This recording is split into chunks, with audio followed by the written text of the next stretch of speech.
오늘도 책을 듣는 시간 미나미 책방에 와주셔서 감사합니다. 오늘 소개해드릴 책은 빌리 버튼 출판 송영민 지음의 제대로 걸으면 아프지 않습니다 입니다.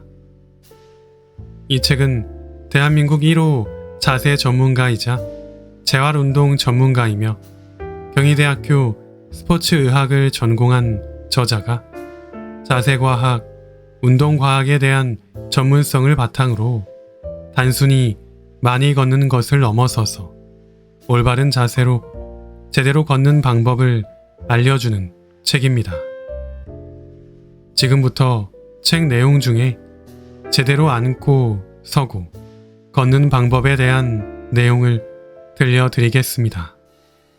들으시면서 나오는 동작들을 직접 따라해 보시면 더 좋겠습니다. 당신을 건강하게 만드는 최고의 명약. 당뇨, 고혈압, 허리디스크, 비만, 뇌졸중, 우울증, 불면증, 관절염, 스트레스, 암, 치매, 골다공증. 이 모든 것으로부터 내 몸을 건강하게 만들 약이 있다면 어떨까? 단연코 그 약은 개발되는 즉시 그 해에 노벨 의학상을 받을 것이다. 뉴스는 연일 특종으로 기적의 약이 개발되었다고 보도할 것이다. 그리고 약을 개발한 회사의 주가는 폭등할 것이고 개발자는 방송, 강연 섭외로 세상에서 가장 유명한 사람이 될 것이다. 물론 이런 기적의 약은 실제로 존재하지 않는다. 하지만 카테고리가 약이 아니라면 이야기가 달라진다. 비록 약은 아니지만 질병 대부분으로부터 내 몸을 건강하게 만드는 것이 있다. 지금까지 밝혀진 수많은 연구에 의하면 이것은 조기 사망 위험률을 약 3분의 1로 줄여준다. 심혈관계 질환의 위험을 낮추고 당뇨, 고혈압, 비만 발병 위험도를 낮춘다. 골다공증을 예방하고 뼈를 튼튼하게 만든다.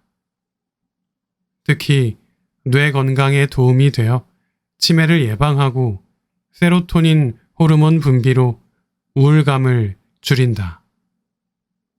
체내에서 에너지를 만드는 미토콘드리아를 젊고 생생하게 바꿀 뿐더러 면역력을 높여 당신이 먹는 약의 개수를 줄여준다. 수면의 질을 높여 다음날 활기찬 생활을 할 수 있게 만들고 암을 예방하는 데 도움이 된다.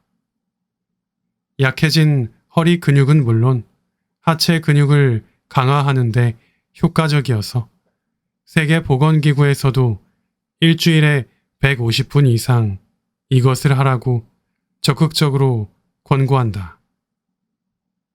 이것은 무엇일까? 바로 걷기 운동이다. 걷기 운동은 당신을 건강하게 만드는 최고의 명약이다. 그리고 효과 이상으로 효율이 좋은 운동이다. 일단 쉽다. 걷기는 신경 패턴이 유전자에 기록되어 전해진다. 부모한테 영어 능력은 물려받지 못해도 걷기 기술은 물려받는다. 태어나고 돌 전후가 되면 누가 가르쳐주지 않아도 걷기 시작한다.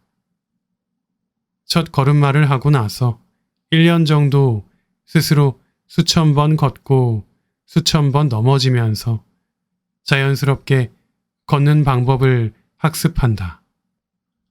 그리고 걷기는 누구나 할 수 있다. 청년에서 노인까지 걷기에는 나이가 따로 없다. 청년은 활발한 신진대사 수준에 맞게 보폭을 넓고 빠르게 걸으면 된다. 노인은 신경 전달 속도가 느린 것에 맞추어 보폭을 약간 좁게 해서 천천히 안전하게 걸으면 된다. 마지막으로 걷기는 돈이 들지 않는다. 걷기 운동은 특별한 장소도 운동기구도 필요 없다. 회원 등록하지 않아도 되고 운동복 할인이 필요 없으며 3개월, 6개월, 장기 계약에 따른 할인율을 계산하지 않아도 된다. 언제 어디서든 운동화를 신고 밖으로 나가면 그곳이 운동센터가 된다. 걷지 않으면 일어나는 일들. 어떤 이유로든 걷지 않으면 몸의 기능에 이상이 생기고 기능 이상이 누적되면 질병이 된다. 신체 활력은 떨어지고 혈관 탄력이 줄어든다. 심장 기능이 약해지고 호흡이 원활하지 않아진다. 면역력이 떨어져서 쉽게 감기에 걸리고 골 밀도가 감소하여 작은 충격에도 뼈가 부러지기 쉬운 상태가 된다. 움직이지 않으면 뇌 기능이 떨어지는데 기억력 감퇴와 치매 위험이 커진다. 허벅지, 엉덩이, 종아리 근육은 약해져서 근감소증이 생기고 나이가 듦에 따라 중심 잡는 능력이 떨어져 낙상 위험이 커진다.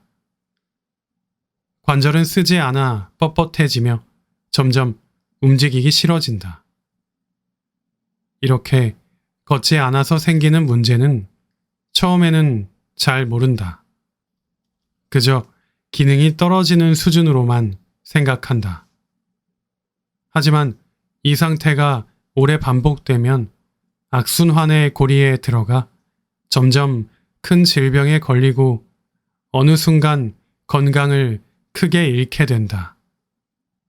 그때가 되면 문제가 커진다. 허리 아파 본 적이 있는가?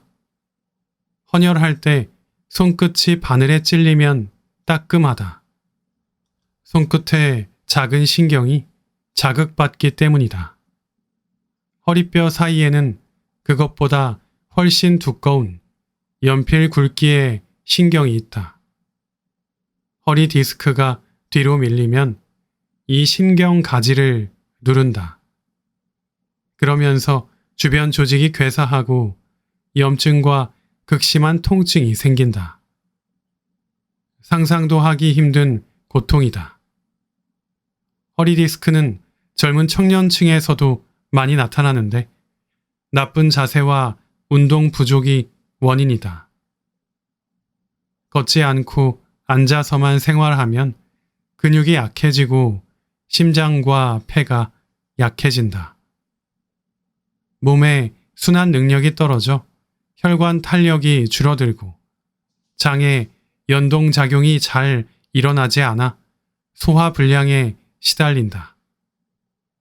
결국 전체 체력이 떨어지는데 그렇게 되면 같은 일을 해도 피곤함을 더 느끼고 일에 몰입하기가 어려워진다.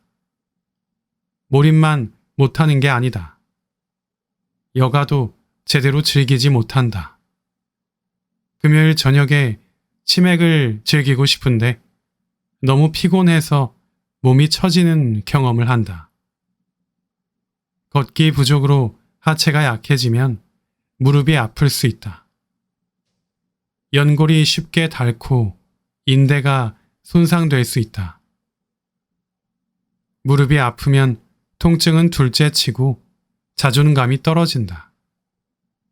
지하철 내려가는 에스컬레이터가 고장이 나면 옆으로 난간을 잡고 내려와야 한다.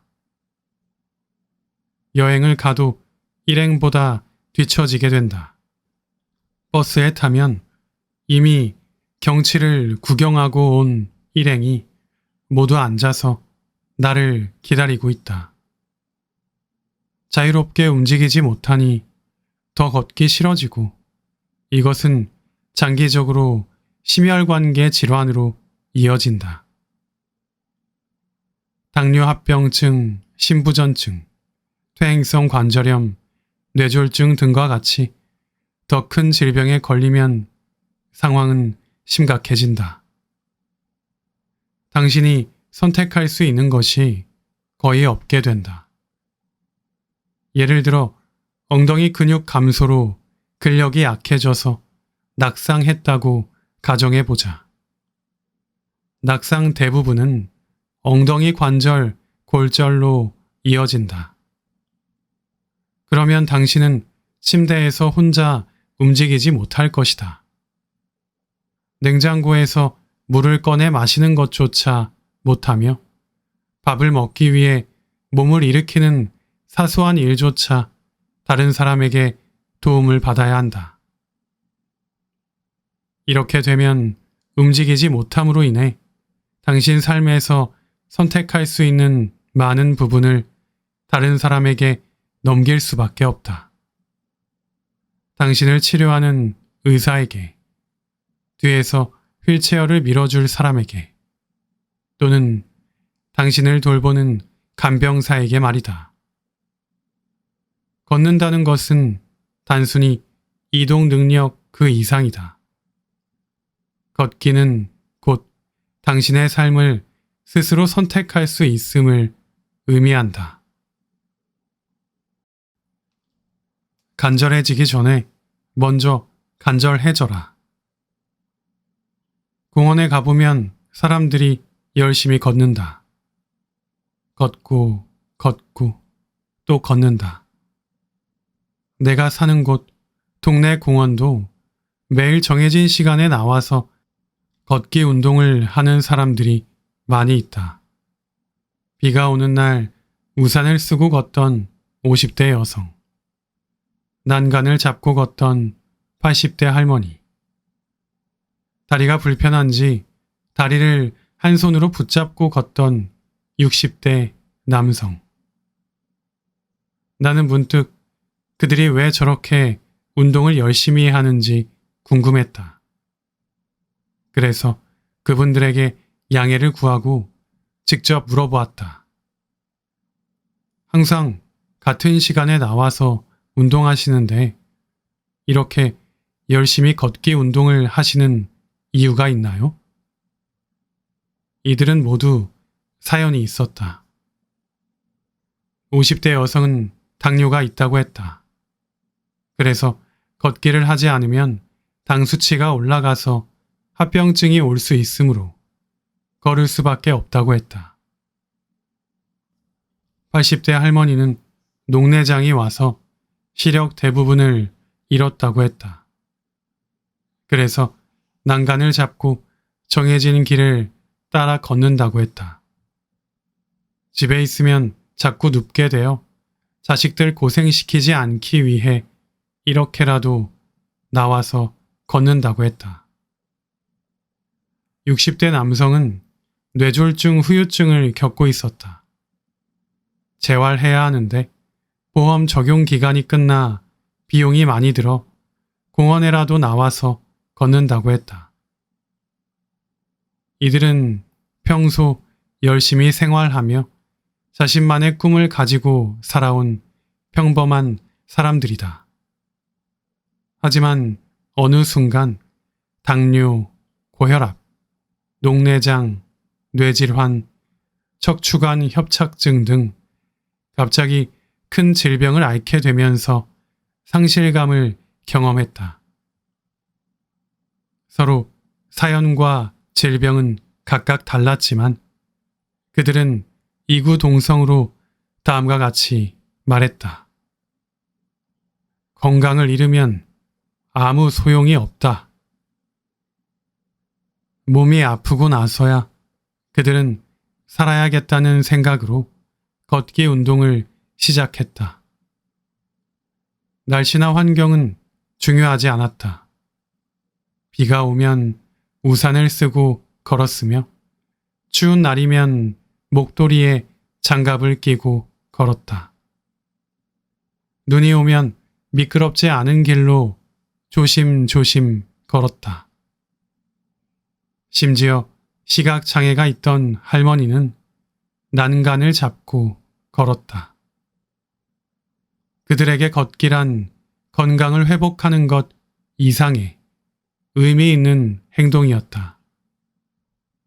걷기는 생존을 위한 필수 운동이었다. 그들은 며칠만 걷지 않아도 혈압 수치가 올라가고 혈당 수치가 올라갔다. 허리가 아팠고 종아리가 부었다. 그렇기 때문에 그들은 필사적으로 걷고 또 걸었다. 그들에게 걷기는 꼭 복용할 약이자 산소 호흡기였다. 당신은 걷기 운동에 이렇게 간절한 적이 있는가? 걷기 운동이 간절해졌을 때는 이미 늦은 것이다.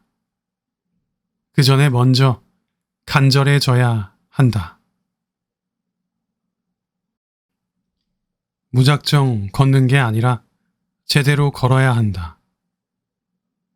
걷기 운동을 잠깐 하더라도 효과가 있다. 하지만 일시적이다. 걷기 운동을 통해 큰 건강 효과를 얻으려면 오래 그리고 꾸준히 운동해야 한다. 여기서 많은 사람이 큰 문제에 부딪힌다. 지긋지긋한 발, 무릎, 엉덩이 관절, 허리 통증이 시작되는 것이다. 오래 걷는 것이 좋은 것은 알지만 많은 사람이 무작정 걷기만 하는 바람에 잘못된 자세로 걷는 경우가 생긴다. 등을 구부리거나 팔을 흔들지 않거나 팔자 걸음으로 걷거나 다리를 너무 높이 올리거나 보행 간격을 넓게 벌리는 등 몸에 규칙 없이 걷는다. 그러다 보니 특정 관절과 근육에 스트레스가 쌓이고 아파서 오래 걷지를 못한다. 잘못된 걸음이 관절에 가져오는 충격은 생각보다 크다. 지구는 9.8뉴턴의 힘으로 당신의 몸을 끌어당긴다. 당신이 이 힘에 익숙해져서 느끼지 못할 뿐이지 이 힘은 생각보다 어마어마하다. 당신은 지금도 이 중력에 대해 엄청나게 저항하면서 몸을 수직으로 세우고 있다. 여기에 당신의 육중한 체중을 두 발을 움직여 어디론가 이동해야 한다. 체중이 땅을 누르는 만큼 땅도 나를 밀어낸다. 이것을 지면 반발력이라고 한다. 마치 영화에서 거인이 발을 움직일 때마다 땅이 쿵쿵 울리는 것과 같다. 당신이 한 걸음 한 걸음 디딜 때마다 다리와 허리는 이런 지면 반발력에 의한 충격을 받게 된다. 그래서 인간의 몸은 이런 충격을 잘 흡수하고 그것을 잘 이용하도록 설계되었다. 즉, 인체는 걷기 위해 만들어졌다. 굵고 곧은 엄지발가락, 탄력 있는 아킬레스건, 길고 튼튼한 허벅지, 자유롭게 움직이는 발목, 세숫대야처럼 옆으로 넓게 펼쳐진 골반, 완만한 S자 곡선을 그리는 척추, 복근으로 둘러싸인 유연한 허리, 그리고 옆으로 벌어진 넓은 어깨, 목 뒤 가운데 수직으로 길게 펼쳐진 강한 목덜미인데 이것들은 결코 그냥 만들어진 게 아니다. 선천적으로 또는 후천적인 성장 과정에서 지면 반발력을 잘 흡수하고 그것을 이용해 효율적으로 걷기 위해서 만들어진 것이다. 그러므로 이 디자인을 잘 이용해야 한다. 효율적으로 움직이려면 대충 걸으면 안 된다. 신체의 바른 정렬, 즉 바른 자세로 걷기가 핵심 열쇠다. 제대로 걸어야 오래 건강하게 걸을 수 있다. 제대로 앉고 서고 걷는 법. 몸의 기둥을 세워라. 바르게 앉기. 제대로 걸으려면 척추를 잘 세워야 한다. 척추는 몸의 기둥이며 척수신경이 지나는 통로다. 기둥이 중심을 잘 잡고 신경이 잘 흘러야 팔, 다리를 잘 움직일 수 있다. 생체역학 관점에서 허리는 몸의 중심을 통과한다. 그러므로 몸을 잘 세우고 허리를 곧게 펴는 것은 바르게 걷기에 있어 필수다. 머리와 척추의 자세에 집중하기 위해 바르게 앉기를 먼저 익혀보자. 다리는 11자, 발은 바닥에. 의자에 앉아 등받이에서 몸을 뗀다. 의자 앞쪽 3분의 1 지점에 앉는다. 무릎과 발을 11자로 놓는다. 다리를 11자로 놓아야 하는 이유는 골반이 허벅지 뼈와 관절, 근육으로 연결되기 때문이다. 다리를 벌리거나 다리를 꼬면 골반도 벌어지거나 모인다.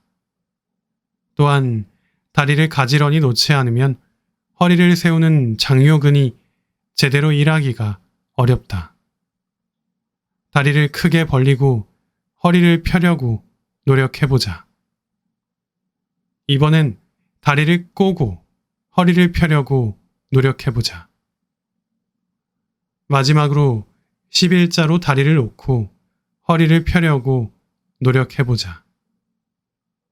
어떤 자세가 허리를 펴는 것이 더 쉬운가? 다리를 11자로 놓았으면 발의 자세를 보자. 발바닥이 바닥에 잘 붙어 있는 게 바른 자세다. 발바닥은 압력, 촉각 센서가 발달해 몸의 자세를 어떻게 취해야 할지 뇌에 정보를 전달하는 역할을 한다. 몸을 잘 세우려면 발이 바닥에 잘 놓여 있어야 한다. 카시트에 탄 아이들이 차를 타고 이동할 때 멀미를 쉽게 느끼고 유독 피곤해 하는데 발이 바닥에서 떨어져 있기 때문이다. 차의 뒷좌석은 차의 가속도 변화를 예측하기 어렵고 발까지 공중에 떠 있어 자세를 잡기가 어렵다. 몸의 감각 통합이 잘 이루어지지 않아 어지러움을 느낀다. 이런 경우 발 받침대를 따로 갖추는 것이 좋다. 앉을 땐 골반이 발, 좌골 앉기. 다리를 11자로 가지런히 놓았다면 이번엔 한쪽 엉덩이만 살짝 들어보자. 그런 다음 방석에 닿은 반대쪽 엉덩이를 흔들어 바닥에 비벼보자. 그러면 엉덩이 안쪽에 뭉툭한 뼈 하나가 느껴질 것이다.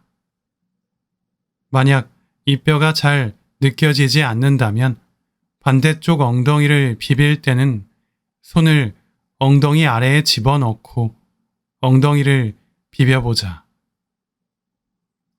이제는 손끝에서 엉덩이 안쪽의 뼈가 느껴질 것이다. 이 뼈를 좌우로 가지런히 놓고 앉는다. 힘이 50대 50으로 분산된다는 것을 느껴보자. 골반은 척추를 떠받치는 역할을 해서 골반의 수평이 중요하다. 여기서 한쪽 다리를 올려 다리를 꼬아보자. 그러면 다리를 꼰 쪽 골반이 올라갈 것이다. 골반이 한쪽으로 기울어지고 척추도 곧게 세울 수 없다. 그 다음 옆에서 보았을 때 골반을 약간 앞으로 기울여 주면서 세워야 한다. 여기서 골반을 뒤로 눕히는 것과 앞으로 세우는 것을 구분할 줄 알아야 한다. 푹신한 소파에 파묻듯이 앉는 게 골반을 뒤로 눕히는 것이다. 의자에 앉아 허리를 구부정하게 하고 꼬리뼈가 겁먹은 듯이 아래로 앞으로 말려 들어가는 자세다. 이 자세는 잠깐씩은 할 수 있지만 이 자세를 오래 취하면 허리를 일자허리 또는 반대로 C자로 만들기 때문에 좋지 않다. 양손 엄지손가락을 이용해서 벨트 라인 가운데 부분을 앞으로 밀어준다. 그러면 골반이 앞으로 세워진다. 너무 앞으로 기울이면 오히려 허리 관절이 압박받을 수 있다. 그러므로 허리가 앞으로 들어갈 정도로 살짝 밀어주면서 엉치뼈 위쪽, 허리 아래쪽 느낌이 편해지는 나만의 각도를 찾는다. 몸이 좋아하는 각도가 있다. 그 각도를 찾은 다음 엉덩이를 살짝 들었다가 의자에 내려놓으면서 좌골을 고쳐 앉는다. 골반을 세울 때 당겨진 엉덩이 피부를 조정하기 위함이며 좌골이 의자에 걸터 앉도록 하기 위함이다. 이렇게 골반을 좌우로 옆으로 세워서 앉으면 상체는 골반에 맞추어 저절로 중심을 잡는다. 필자는 좌골 앉기를 바른 자세의 50%라고 이야기하는데 그만큼 골반이 척추를 세울 때 중요한 역할을 한다. 허리 펼 때 배 힘주기. 허리를 펼 때 복부 근육을 적절히 유지해야 한다. 허리를 너무 펴서 배를 내밀어 복부 길이가 길어지면 허리 관절이 압박을 받는다. 반대로 허리를 너무 숙여서 복부 근육이 찌그러지면 허리 디스크가 뒤로 밀리고 허리뼈의 스프링 기능이 줄어든다. 주먹을 쥔 다음 새끼손가락을 아래로, 엄지손가락을 위로 펴보자. 양 손끝의 거리가 최대한 멀어지도록 편다. 그런 다음 엄지손가락은 명치뼈에, 새끼손가락은 배꼽에 놓는다. 이 길이는 복부 근육의 길이를 상징한다. 몸을 앞으로 숙이면 복부 근육의 길이가 짧아진다. 그래서 손 길이도 엄지손가락과 새끼손가락이 가까워지는 방향으로 작아진다. 반대로 허리를 뒤로 펴면 손 길이가 길어지는데 허리를 너무 펴면 복부 길이가 너무 길어져 손이 배꼽과 새끼손가락에서 떨어지게 된다. 허리를 적당히 펴는 방법은 손 길이만큼 복부 근육이 길어지도록 허리를 펴는 것이다. 그런 다음 숨을 들이마시고 내쉬면서 복부 근육에 살짝 힘을 준다. 그러면 허리가 약간 잘록해지는 느낌과 함께 복부가 평평해진다. 허리 뒤쪽은 허리가 약간 안으로 들어가는 느낌이 나고 복부는 그것을 잡아주는 느낌으로 자세를 잡는 것이 좋다. 허리 뒤쪽의 곡선은 손등이 안으로 들어갈 정도로 세우면 좋다. 바른 자세를 했을 때 복부 근육과 허리 근육이 가까워지는데 필라테스 지도할 때 내쉬는 호흡에 백가죽이 허리 가죽에 붙는 느낌으로 잘록하게 모아주듯이 복부 근육에 힘을 주라고 말한다. 척추를 뒤로 젖히는 게 좋다고 생각하는 경우가 많다. 맥힌지 신전 운동에 영향이 아닐까 한다. 척추는 몸을 숙일 때 관절 공간이 커지고 몸을 뒤로 젖힐 때 관절 공간이 적어진다. 쉽게 말해 뒤로 젖힐 때 관절에 압박이 생긴다. 그래서 10회씩 3세트 하는 식으로 신전 운동하는 정도는 무리가 없지만 척추를 뒤로 젖힌 채 오래 걸으면 척추 관절과 디스크가 압박을 받아서 무리가 간다. 천지창조 벽화를 그린 미켈란젤로는 4년 동안 바티칸궁 시스티나 성당의 천장에 매달려 장시간 고개를 뒤로 젖혀야만 했다. 이 자세로 인해 그는 목 디스크와 시력 악화로 고생했다. 결국 척추는 너무 젖히지도 숙이지도 않은 중립 자세가 건강에 가장 좋다. 어깨는 다림질한 것처럼, 키는 여의봉처럼. 허리를 반듯하게 폈으면 어깨를 펴야 한다. 어깨는 지나치게 뒤로 펴지 않도록 하는 게 중요하다.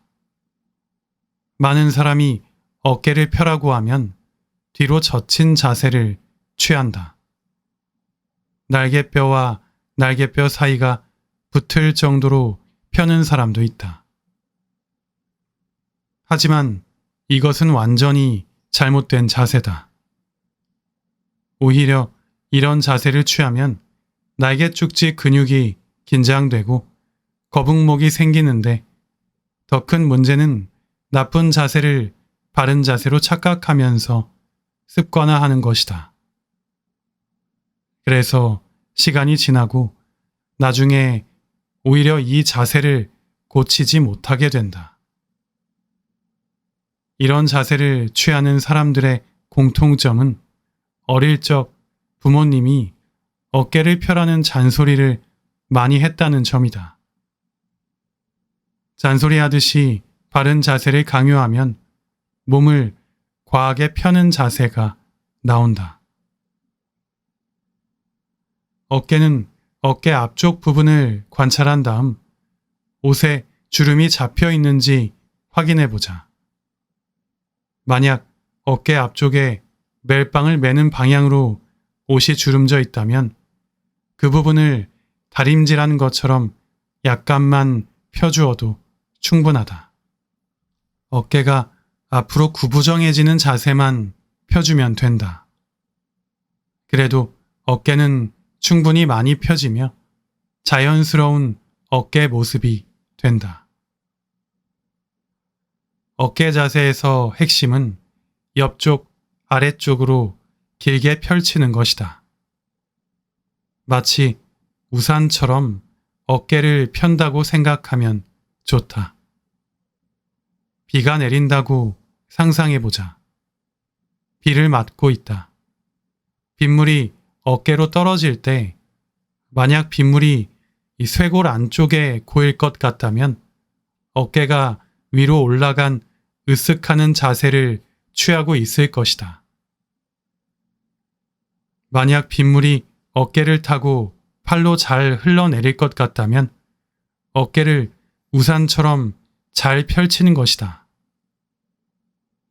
어깨 관절을 옆으로 넓게 펴면서 동시에 꼬리뼈를 향해 살짝 내리는 느낌을 주면 좋다. 그 다음 키를 크게 하여 목을 세워야 한다. 정수리 위에 손바닥을 펴서 올려놓는다. 그런 다음 정수리에서 1cm 정도 손을 떼고 공간을 만든다. 이 공간을 손은 그대로 두고 척추를 키를 크게 하는 느낌으로 세우면서 채운다. 키를 크게 할 때는 마치 정수리 끝에서 누군가가 내 머리카락을 잡고 위로 끌어당기고 있다고 상상하면 좋다. 운동 전문가들은 골반에서 정수리까지 여의봉처럼 길어지는 느낌을 상상하라고 하기도 한다. 이때 배와 허리가 앞으로 꺾이면 안 된다. 허리가 뒤로 젖혀지는 게 키를 크게 하는 것이 아니다. 이것은 뒤로 몸을 숙이는 자세와도 같기 때문이다. 배는 근육으로 잘 잡아준 상태에서 턱을 집어넣고 목덜미를 늘려 키를 크게 만들자. 배와 턱은 같은 방향으로 들어간다는 점을 기억하자. 목에서는 목덜미를 늘리는 것이 핵심이다. 뒤통수 머리뼈를 만져보면 가운데 약간 튀어나온 돌기가 있다. 목덜미 인대가 붙는 곳이다. 그리고 목뼈 맨 아래를 만져보면 크게 튀어나온 뼈가 있다. 목뼈 7번이다. 이 두 지점이 길어지도록 턱을 뒤로 접어넣고 목덜미를 펼치듯이 자세를 취한다. 앞쪽에서 당기는 것보다 뒤쪽의 느낌을 더 신경 쓰면 좋다. 몇몇 자세 전문가는 머리 뒤에 눈이 달려 있다고 상상하라고 한다. 앞쪽으로 쏠려 있는 신경을 뒤쪽으로 향하게 하기 위함이다. 이렇게 하면 좀 더 몸을 잘 세울 수 있다. 바른 자세도 긴장하면 나쁜 자세. 불필요한 힘 빼기. 중요한 것은 마지막 과정에서 불필요한 힘을 빼는 것이다. 먼저 어깨 쭉지, 즉 승모근에 힘을 의도적으로 뺀다. 승모근이 긴장되면 머리를 움츠러들게 만들고 어깨를 들어올린다. 마치 머리와 어깨가 엘리베이터와 엘리베이터 추같이 작동하도록 만드는데 머리가 엘리베이터라면 어깨 관절은 엘리베이터 추와 같다. 승모근은 그 사이에 연결된 로프다. 어깨가 올라가면 승모근 긴장으로 목덜미를 당기면서 머리를 앞쪽 아래로 내린다. 반대로 어깨가 내려가면 승모근이 이완되면서 목이 당겨지지 않으면서 머리가 잘 세워진다. 자세를 취할 때 너무 긴장되어 있지 않은지 느껴보자. 이 자세를 취할 만큼의 최소한의 힘만 남기고 나머지 불필요한 힘을 뺀다. 그러면 키를 크게, 척추를 세웠을 때보다 아주 약간 키가 작아지는 느낌이 난다. 그리고 골반 위에 허리, 허리 위에 등, 등 위에 목, 목 위에 머리가 얹히는 느낌이 난다. 몸이 차곡차곡 쌓이는 느낌이 나는 것이다. 이 느낌을 느끼는 게 중요하다. 이렇게 해야 좀 더 편하게 바른 자세를 유지할 수 있다. 다시 말하면 바른 자세는 세우는 게 아니라 쌓는 것이다. 이 자세를 하루 5분씩 연습해보자.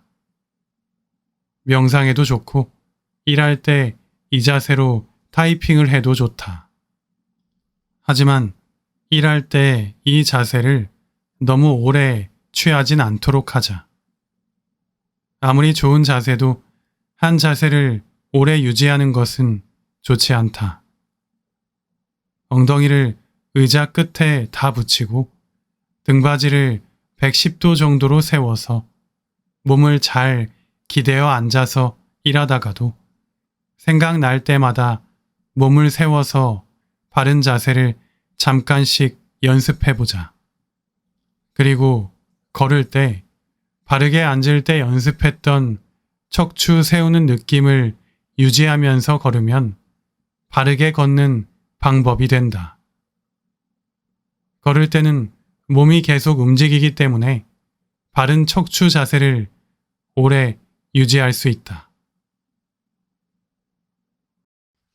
206개의 뼈를 무너지지 않게 쌓아라. 바르게 서기.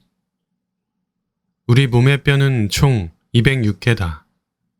이 뼈들은 결코 벽돌처럼 네모나게 생기지 않았다. 어떤 것은 둥글고 어떤 것은 평평하며 어떤 것은 울퉁불퉁하다. 이런 뼈들을 넘어지지 않게 수직으로 쌓는다고 생각해보라. 몸의 축이 되는 다리와 골반, 척추, 머리 등 142개의 뼈를 서로 중심을 맞추고 그 옆에 64개의 뼈로 연결된 팔 2개가 덜렁덜렁 매달려 있다. 뼈만 놓고 쌓는다고 하면 절대 불가능한 일이다. 이 어려운 일을 당신의 근육과 신경이 해내고 있다. 이게 바르게 서기다.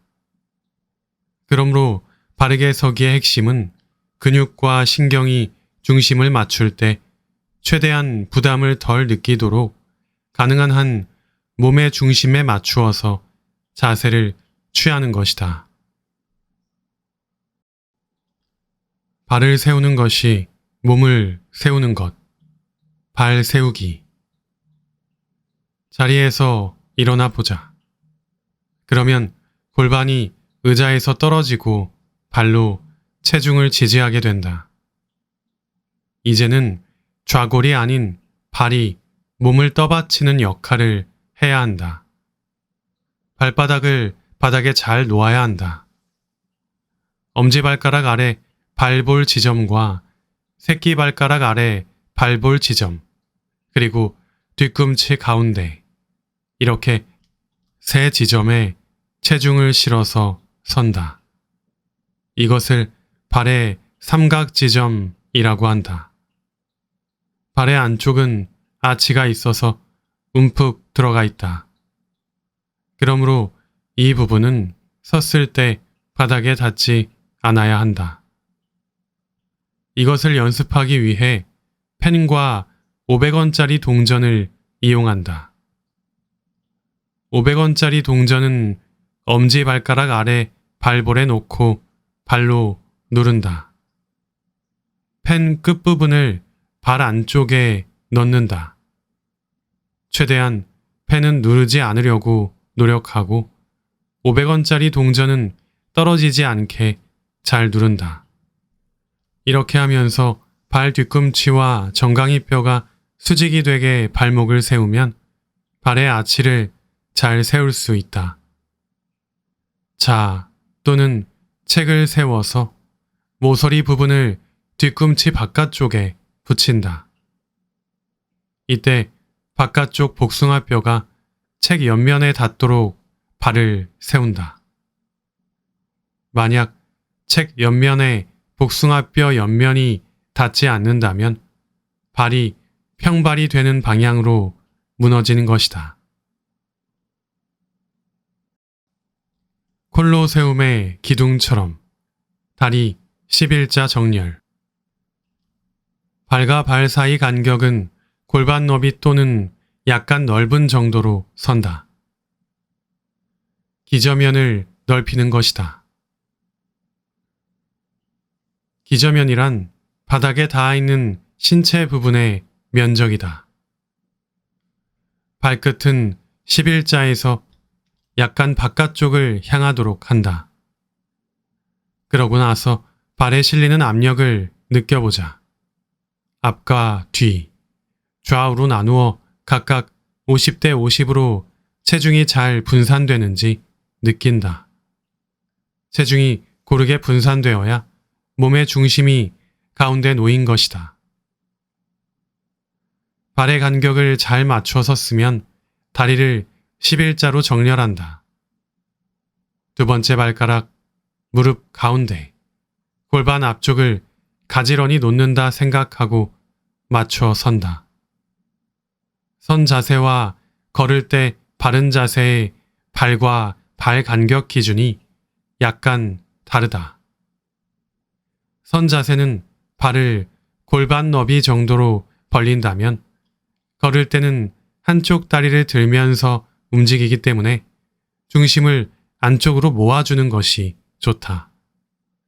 그래서 골반보다 좁게 서서 걷기를 시작한다.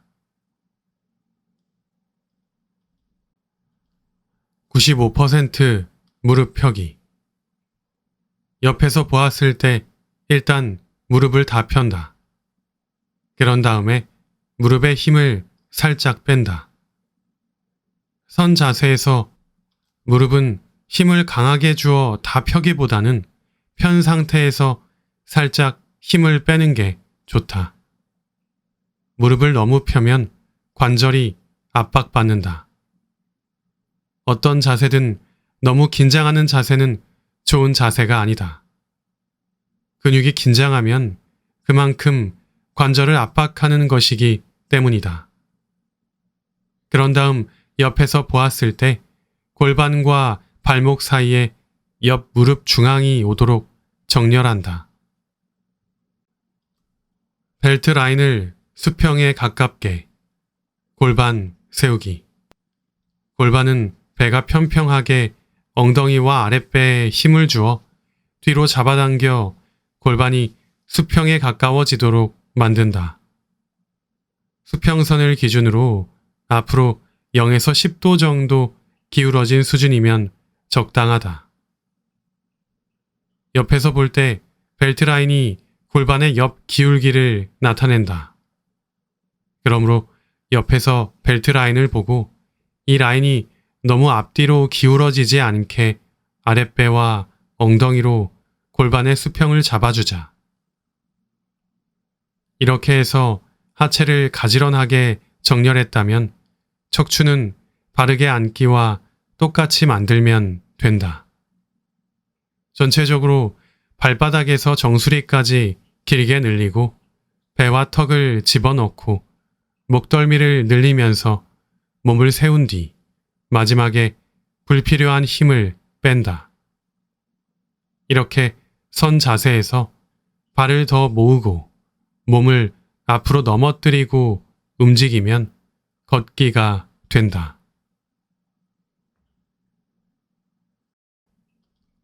위대한 한 걸음. 바르게 걷기.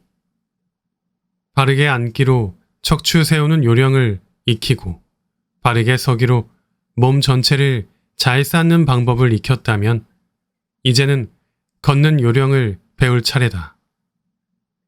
태어나서 첫 걸음마를 하기 위해 1년이 걸린다. 누워서 아무것도 하지 못하던 신생아도 부지런히 모유를 먹으며 뒤집기와 엎드리기를 훈련한다.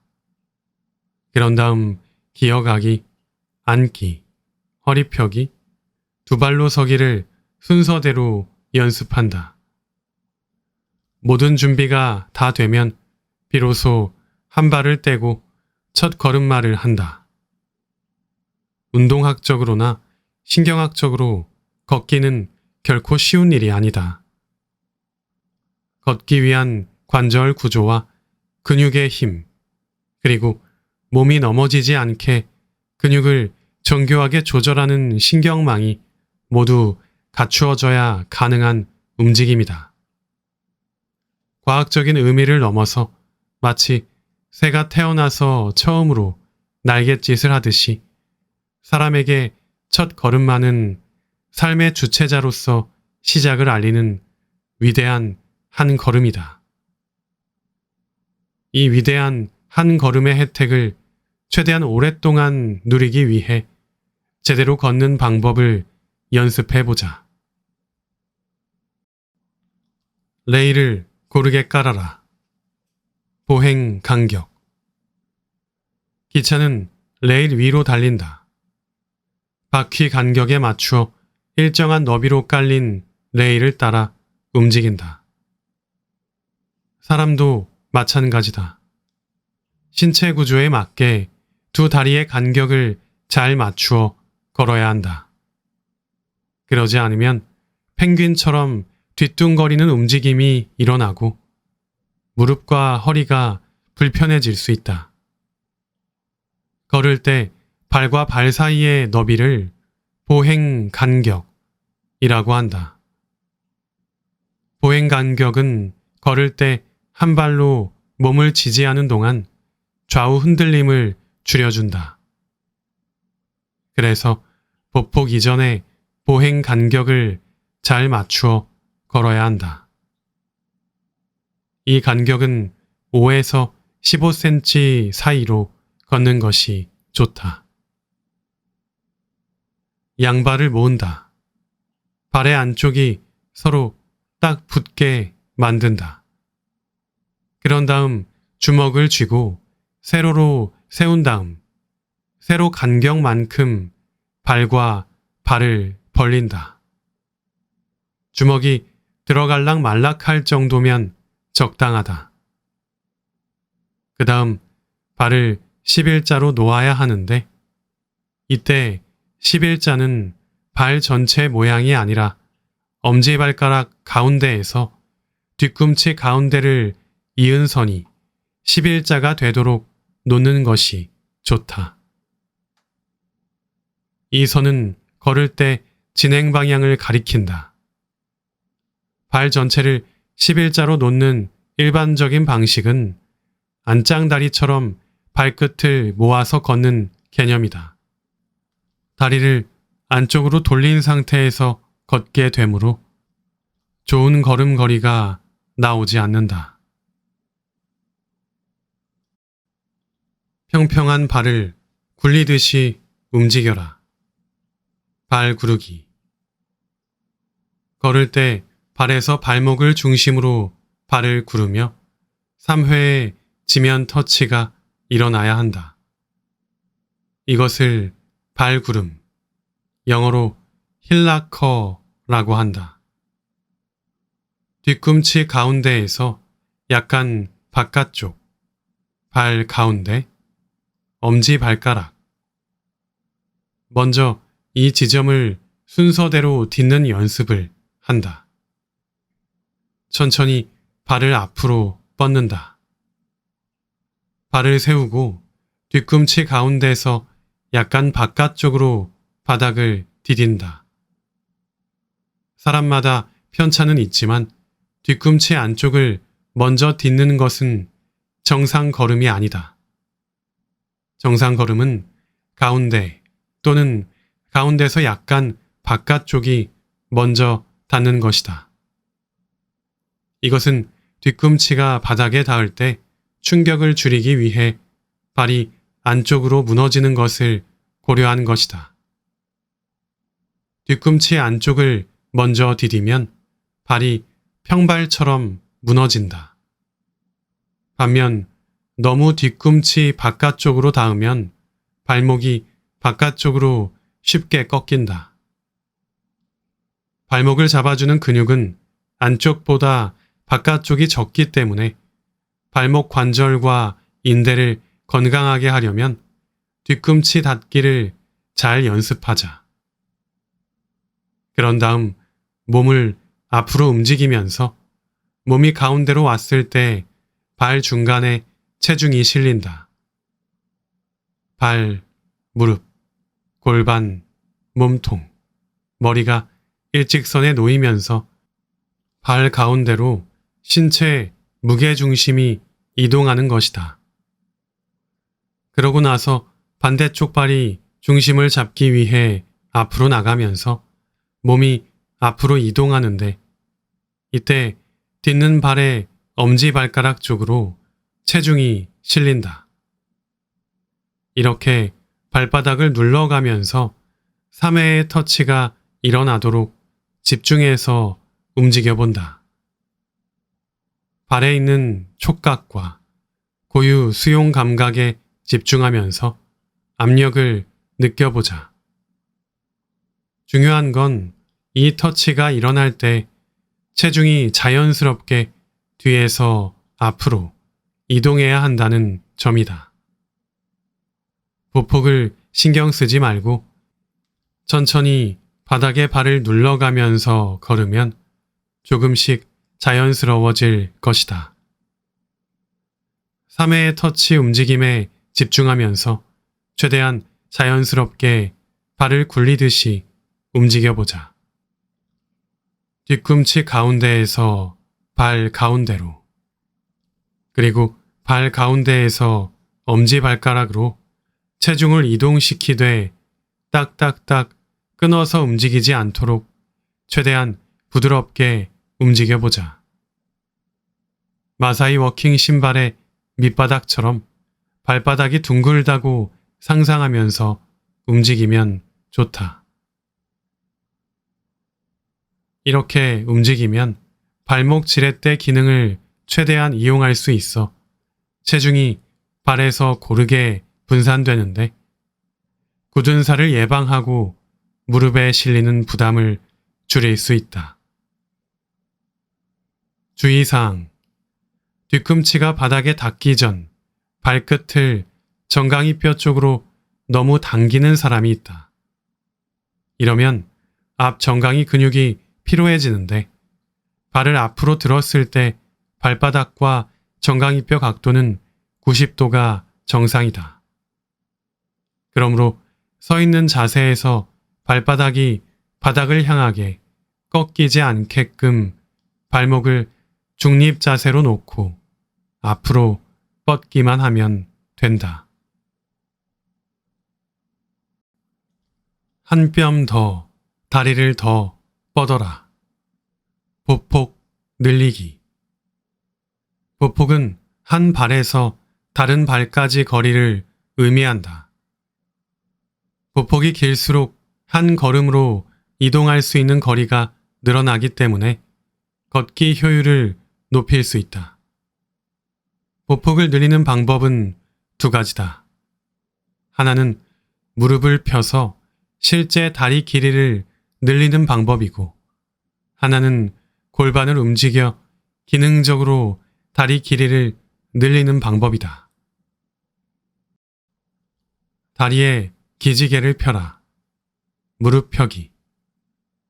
걸을 때 한쪽 다리를 뻗을 때 지면의 뒤꿈치가 닿기 전 무릎을 다 펴야 한다.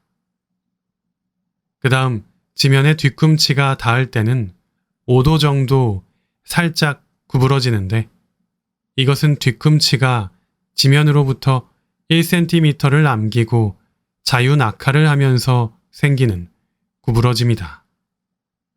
발이 땅에 닿을 때 충격을 줄이기 위한 것인데 이 약간의 무릎 구부러짐은 내 의지로 조절하는 것은 아니다. 공중에서 무릎을 편 뒤 땅에 닿기 직전 몸에서 자연스럽게 일어나는 것이다. 그러므로 우리가 의지대로 할 수 있는 것은 다리를 앞으로 뻗을 때 공중에서 무릎을 펴려고 노력하는 것이다. 무릎을 펴는 느낌은 뒤꿈치에서 엉덩이까지 멀어지는 느낌이 나게 다리를 앞으로 길게 뻗어준다. 이때 앞 허벅지에 과하게 힘을 줘서 펴기보다는 뒷 허벅지가 늘어나는 느낌이 나도록 무릎을 펴는 것이 좋다. 무릎을 펼 때 다리를 위로 높이 들지 않도록 주의하자.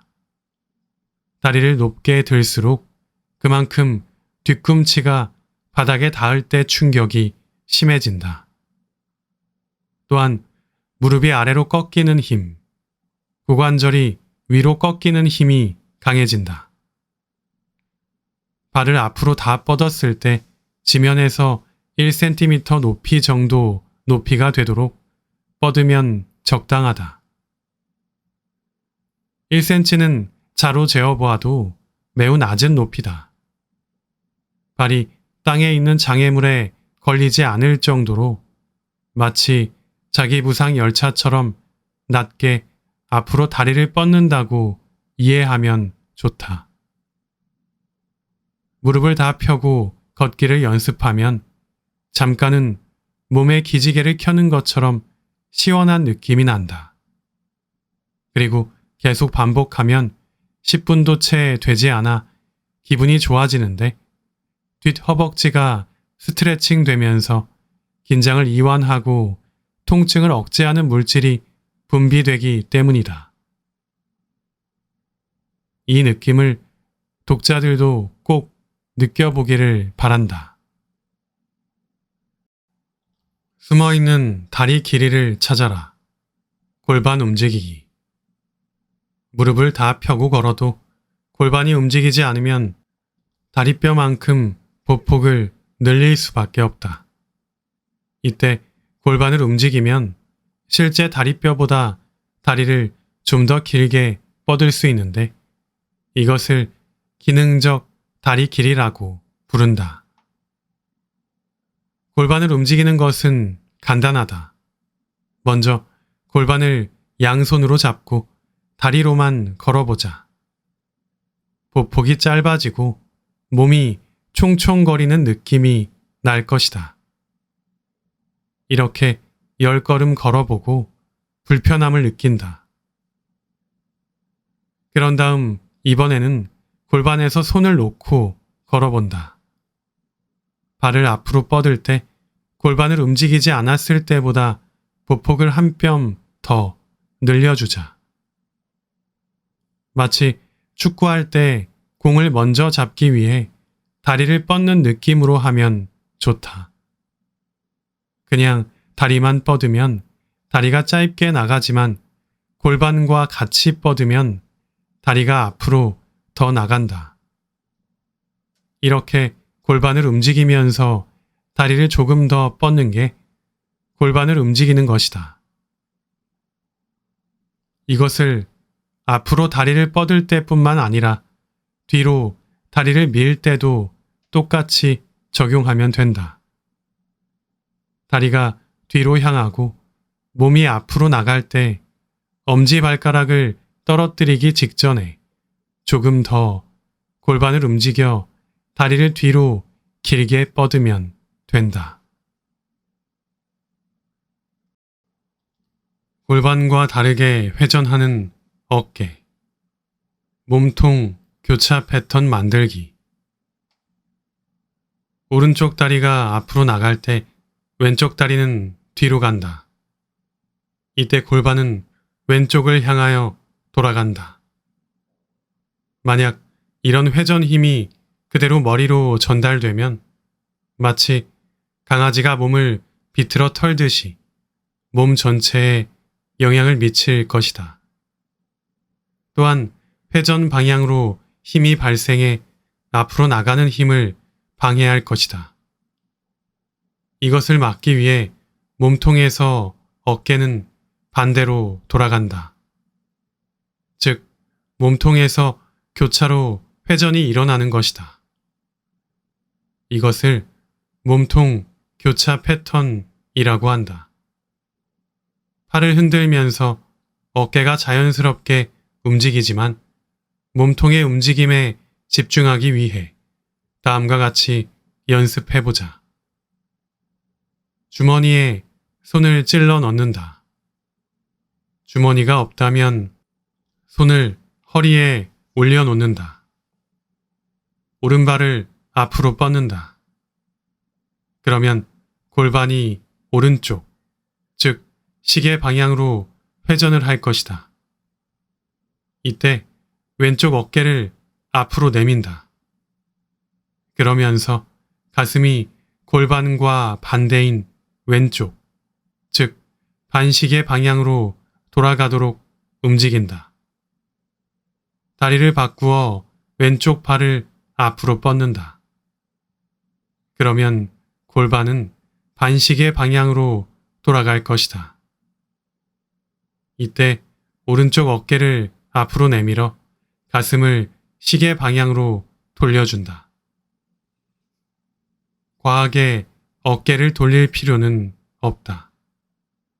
그저 골반 움직임에 따라 중심을 맞추는 정도로 움직이면 된다. 이렇게 다리를 교대로 뻗을 때 어깨도 교차해서 움직인다. 거울이나 스마트폰으로 걷는 모습을 관찰할 때 복부 쪽에서 옷 주름이 대각선으로 잘 만들어지는지 확인해 보자. 몸통을 교차했을 때 옷의 주름이 대각선으로 만들어지는데 이것을 보고 좌우로 어깨를 똑같이 잘 돌렸는지 알 수 있다. 많은 사람이 이 교차 패턴 만들기를 어려워한다. 몸이 경직되어 있어서 골반이 돌아가는 쪽으로 상체가 따라 돌아가기 쉽기 때문이다.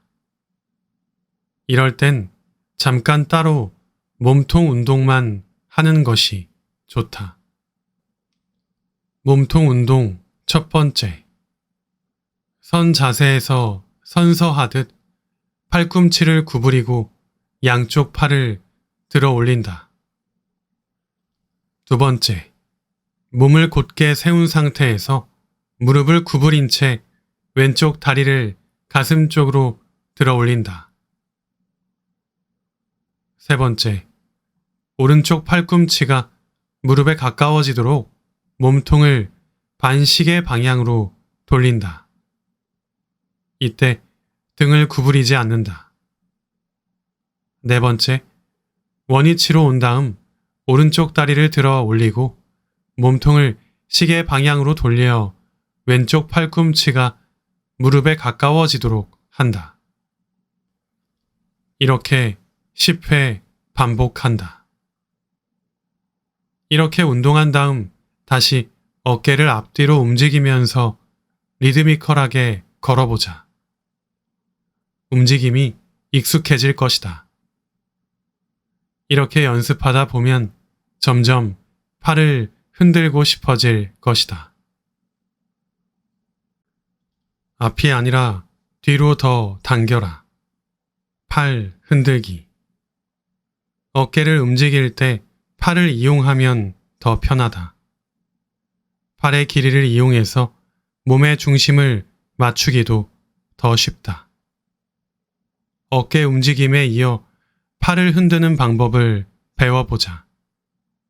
결론부터 말하자면 팔은 뒤로 좀 더 흔드는 것이 좋다.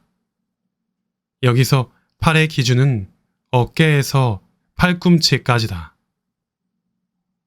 이 부분을 위팔뼈, 상완이라고 하며 위팔뼈를 앞뒤로 흔들되 앞으로 10도, 뒤로 25도로 뒤로 좀 더 당기듯이 걷는 것이 좋다. 왼발이 앞으로 나갈 때 오른쪽 위팔뼈를 앞으로 뻗는다. 팔꿈치가 옆구리를 스치듯이 몸통에서 앞으로 벗어나지 않는다. 오른발이 앞으로 나갈 때 왼쪽 위팔뼈를 앞으로 뻗는다. 반대로 왼발이 앞으로 나갈 때 왼쪽 위팔뼈는 뒤로 당긴다. 앞으로 내밀 때보다 2.5배 정도 뒤로 더 가야 해서 몸통에서 뒤로 벗어나는 정도로 당긴다. 반대쪽도 똑같이 움직인다. 흔드는 정도는 걷기 속도에 따라 달라진다. 그러므로 걷기 속도가 빨라지면 더 앞뒤로 흔들고 느려지면 덜 흔들어도 된다. 중요한 것은 다리 움직임에 맞춰 중심을 맞추는 느낌이 적당하다. 하지만 완전히 수동적으로 흔들리지 않는다는 점을 명심하자.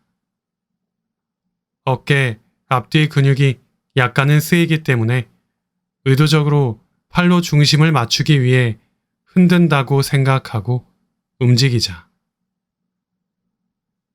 팔꿈치 아래 부위는 팔을 흔들 때 추처럼 움직이므로 흔들리는 대로 같이 움직이면 된다.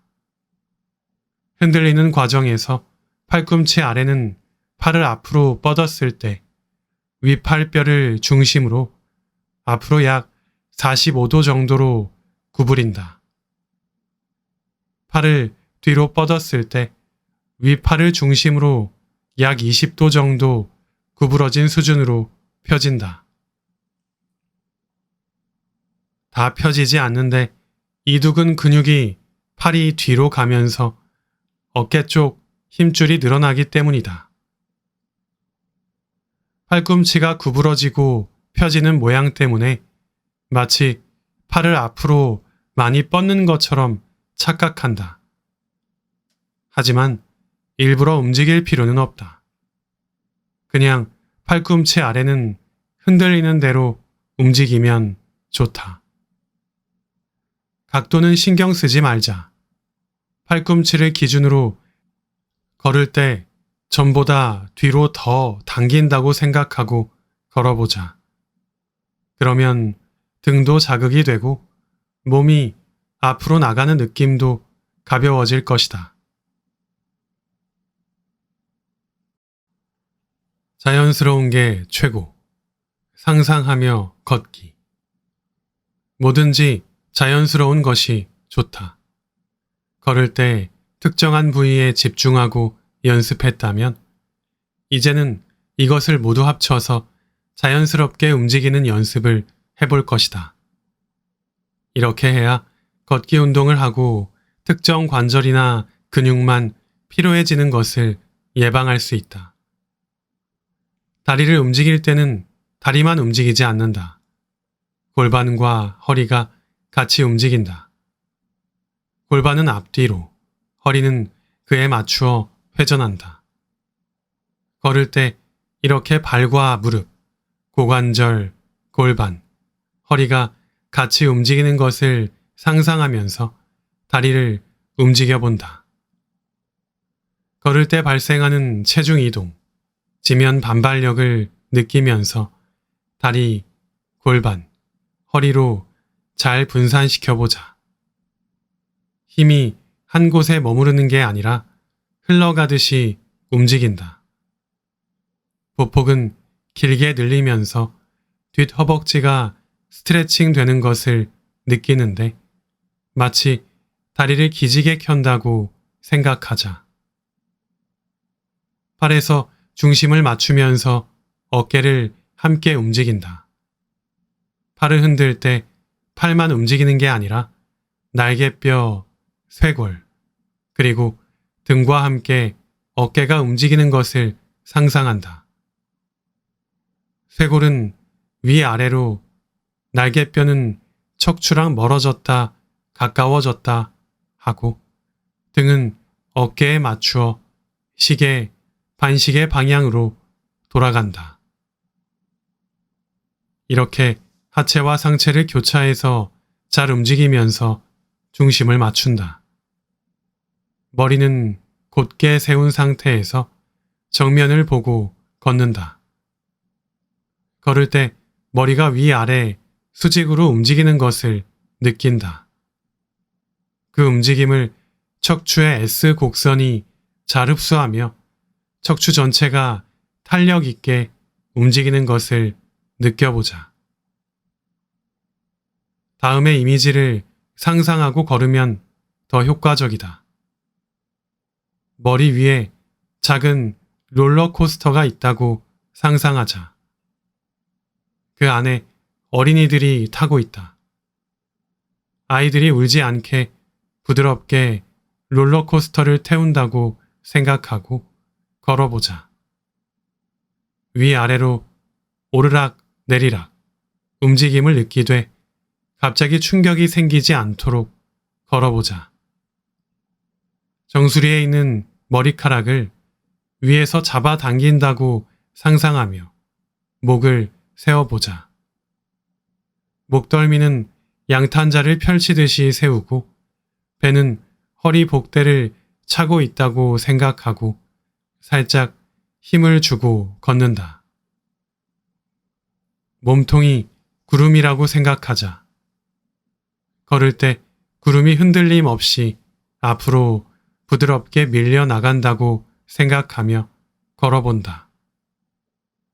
상체의 흔들림에 집중하면 하체의 움직임도 좋아진다. 척추가 큰 스프링이라고 생각하자.